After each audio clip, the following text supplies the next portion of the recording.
What up, y'all? Welcome to Angel's Chill Spot. Today, make sure you guys subscribe and like the video. Today, I'm watching this guy, Easy Speedsy. He's speed running this Pokemon Blue version, which is crazy because I had this same exact version, and I've never speed running it. I never did a speed run. It always took me like 30 or 40 hours to play this game. But let's see. I've never seen something like this. Today we're speedrunning through Pokemon Blue, which is going to be a lot more broken than you might think. And we're going to start that brokenness before we even start the speedrun. Right away we want to manipulate our trainer ID to be 61896. What the hell? Okay.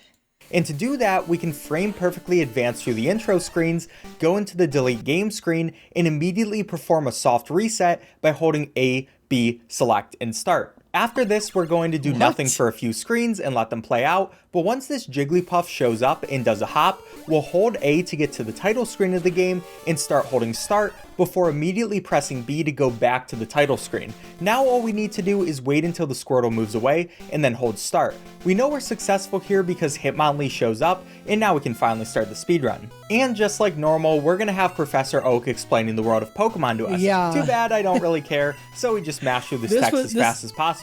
Finally, Oak will ask. This part of it was always, it took forever. I've seen this part of the game like a billion times and it takes forever. But let's see. He's at 13 seconds. Let's go. Let's see how far he gets. That's what our name is, and we have a really specific answer. Here the name is going to be a very strange group of characters, but it's necessary for the tricks we do later in the run. Since I want to do this fast, I have all the inputs written down and just go by them while hopefully not messing it up. What? This is the result. What the hell did he put it there? I don't even remember what he just put there, but all right. And yeah, my mom probably hates me. But after that, Oak is gonna ask what his grandson's name is because he's definitely a good person, which we can just thankfully use the preset of red and start our journey. But before we do anything, once we spawn in the world, we want to set text speed to fast and battle animations to off for some pretty obvious reasons. But now, Oh, so I'm guessing we can it won't show the battle animations and waste any time. actually start our journey, and we walk down some stairs, completely ignore our mom, and start walking up to a patch of grass. But once we get there, Oak stops us and says it's dangerous to go in tall grass since Pokemon can appear and attack you. This is an old school game. I put so many hours into Pokemon Blue. It's crazy. So he takes us all the way back to his Pokemon lab. Now in this lab, we see Professor Oak and his grandson Red, which yes, I know his official name is Blue, and we're Red, so that's kind of confusing, but it's whatever. Professor Oak tells us that he used to be a serious Pokemon trainer, but now he only has 3 Pokemon left. Honestly, doesn't seem like the best trainer, but he offers one to us and one to Red. And for some reason, we get the first pick, but I guess it's pretty clear that he hates his grandson, so we'll take it. And every time you pick, Gary chooses the Pokemon opposite to that your Pokemon will have weakness to. So if he picked the Charmander, Gary is gonna pick the Squirtle. Okay, so he always picks whatever is your weakness. Now he probably expects us to look at each Pokemon and consider our options, but we just ignore the other 2 and choose Charmander. But don't worry, we'll also be ignoring Charmander soon enough anyways. This prompts There it goes. He picks Squirtle. Red to take Squirtle, and he challenges us to our first Pokemon battle. In this battle, First fight. it doesn't matter if we win or lose, but losing is slightly faster since we don't have to wait for the level up text. But the AI is kind of dumb and really likes using Tail Whip, so it isn't very consistent to hope for that. The strategy here is pretty much just spam Scratch and hope Squirtle kills you. But we got super unlucky and had literally 1 HP left, so we got the win, but whatever, only a small time loss. Now it's time to get Professor Oak's package and bring it back to him, so we're off to Viridian City. In this section, we don't have any cool tricks to avoid Pokemon encounters just yet, so we Yeah, right. Now he's gonna be randomly running into shit. pretty much just hope we get good RNG and take the fastest path. There's also no point in fighting wild Pokemon, so when we do need to battle, we'll just flee every time. I actually got pretty lucky here and only got 1 Pokemon encounter to start, which isn't too bad. So after this, we visit the Pokemart, get Oak's package, and go all the way back to the lab. Don't worry, the cool parts of the speedrun Yeah. are really close, I promise. Yeah, that's what I was thinking. I'm like 8 minutes, bro. You're already You're already 4 minutes in, bro. You got 4 minutes left to finish this game. But for now, we take the path that generally avoids tall grass and get no Pokemon on the way back. Then after delivering the package, Oak decides to give us a Pokedex before sending us out to finally break the entire game in half. Oh yeah, I also stand Oh shit. Here we go, y'all. next to Professor Oak instead of in front of him, so Red has less area to walk, which saves a little time. Now we make our way back to Viridian City with the same path as before, and unluckily got one more encounter, but 2 total isn't too bad. Then we make our way over to the Pokemart and buy a single Pokeball because it's time to do some manips. Now how Generation 1 Pokemon encounters work is if we reset the game and frame perfectly take the same path, we should always get the exact same encounter. This is because the RNG changes every frame, but it's not actually completely random. So we save and hard reset on this tile, which is basically turning the console on and off. Then we do something called tapping a palette, where we tap the left button of the Game Boy screen to make it blue and slightly change our RNG. After that, we pretty much just frame perfectly make our way through all of these different title screens before we make it back to the game. Then we need to take this exact path while doing a total of 4 A presses, which stop your character for 2 frames each. This will let us get a level 5 Spearow. Now it's time for a YOLO ball. Here we tap A and B to advance the Spearow appeared screen within a 4 frame window, hold A and down when we hear a Charmander's cry, and finally let go of down and press B when the Go Charmander screen disappears. If we do this perfectly, Spearow will always be caught. But I'll be honest, I'm never exactly sure if I actually did the YOLO ball correctly, or if we just got lucky, but we caught the Spearow, so good enough for me. Now we want to name our Spearow AA before making our way over to the Viridian City Pokemon Center. Once we make it in there, we You're already 7 minutes in.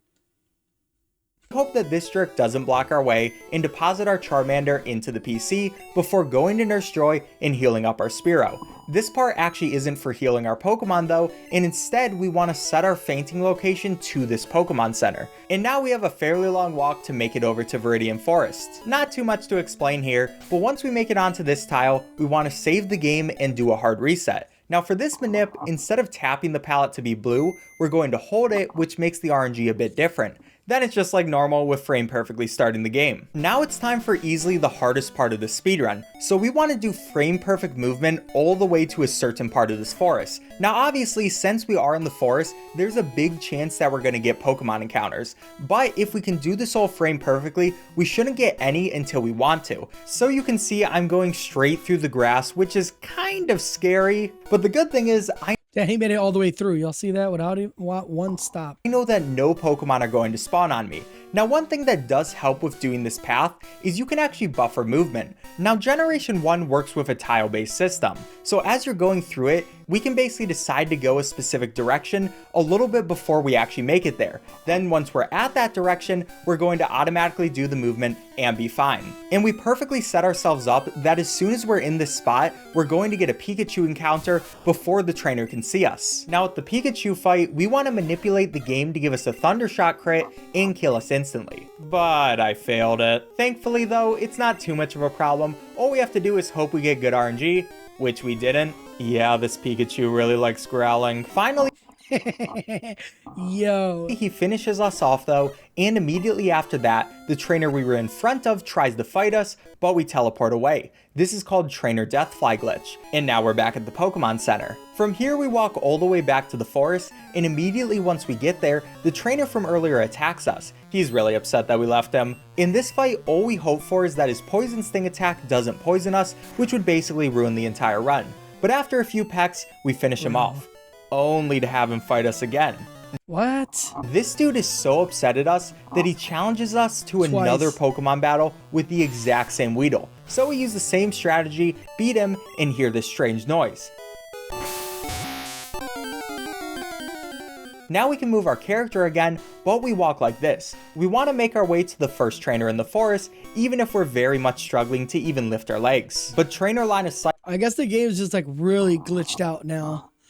is now also disabled, so we need to mash A until his dialogue finally appears and we get to beat the game. Here we pretty much just mash the peck button, so while this is going on, I just want to say if you want to learn more about this speedrun, I would definitely recommend checking out the links in the description, and there are going to be much better explanations for all of these glitches. There's some really crazy stuff in this, and it's also really cool. But anyways, after beating the trainer, we get teleported to the Hall of Fame, which is kind of hilarious. What the fuck? But there actually is a 25% chance of this warp failing and the game crashing, which actually happened to me and ruined a run that was even better than this one. But if we don't get unlucky, we beat the game. We now get to enjoy the game showing off our level 7 Spearow and saying that we really need to catch more Pokemon because our trainer rating is kind of pathetic. But whatever. Yo, that's crazy. It wasn't what I expected though. I thought he was actually gonna do like glitch fights and catch like a Pokemon that destroys everything. I'm the champion and definitely didn't do anything illegal at all. Now this run is going to tie us for 90th place on the leaderboard, and I'm pretty happy with that. Subscribe if you enjoyed. Bye. Today we're speedrunning. That's crazy. Okay. All right. And that's it, you guys. That's how people speed run Pokemon Blue, you guys. I love this game. I've played it for many, many, many years since I was a kid. Sometimes I still go back and play it because I do still have it. But yeah, if you guys like the video, make sure you guys thumbs up.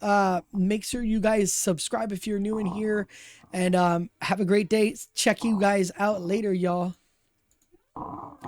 Deuces!